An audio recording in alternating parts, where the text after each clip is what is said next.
What might not be a good day, okay, is the day that TJ Watt potentially gets traded from the Pittsburgh Steelers and is on a different team.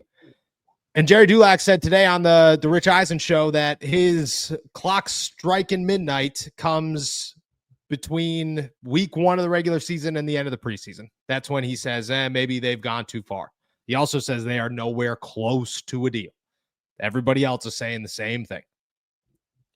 After this one, does your thoughts, does your gut tell you anything different on if the Pittsburgh Steelers would be open to trading TJ Watt?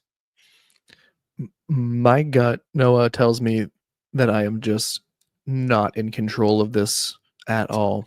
My mind and my gut are telling me that, yeah, certainly now the door is open for a potential TJ Watt trade.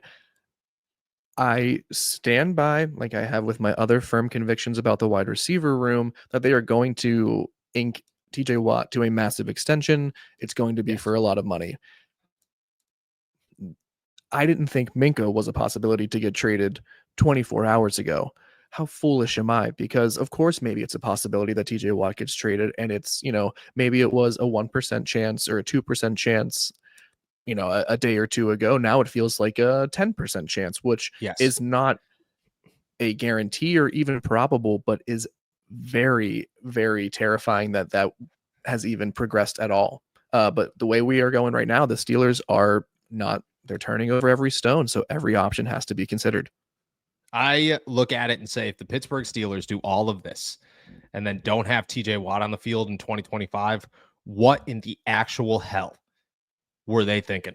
Because you essentially just said, we're all into 2025, and then gave away your biggest piece, your best player, to say, we're like almost all the way in. We were like that close to being all the...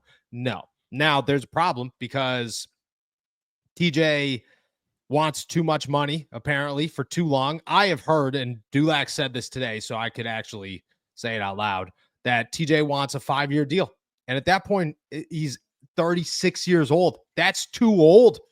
That's too old. The problem is the Steelers look at a 3-year deal and say that's too expensive for a 3-year deal. It's a really tough situation. I'm not going to say... Obviously you gotta leave a door cracked. You have to say the Steelers could pull this off. Do I think that they sign? Yeah, I think a deal still gets done. Would it be absolutely mind-blowing if they traded him? Yes, I think it would. Would it make no sense? None whatsoever. But the Steelers have made no sense this season, and if things get to a place and Omar Khan says, screw, we got no choice, man, let's do it. Now, I think a smarter move in their case is to just say, TJ, and this sucks. This sucks if they do this. TJ, you got to play this last year deal. There's no questions about it. And on top of that, we're just going to franchise tag you. That's what we're going to do. Yeah, right? Which would be, you want to talk morale killer. They cannot do that. There has to be an outlet. And I think that if the Steelers don't get their way, that is the next possible outcome of this. Which is why, right? Wow. What upsets you more, if they trade him or franchise tag him?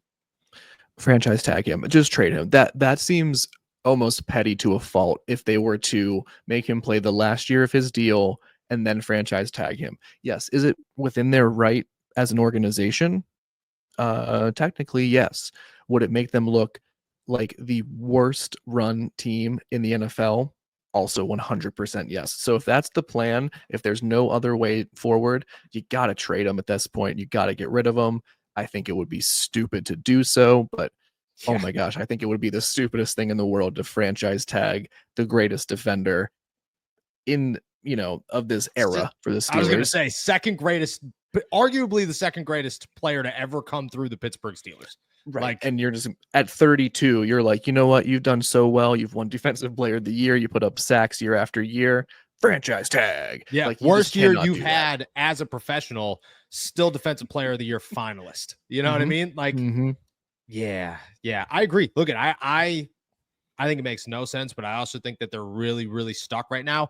I will say it's last case scenario for TJ Watt to end up anywhere. I think that is the worst possible outcome for the Steelers. And I also think it's the last thing they would do is say, look, we've exhausted all options. TJ's got to go. And I think it would be wild to do it, but I don't think they're on good terms right now, and that is not great. It's not great. It's not great for the Pittsburgh Steelers.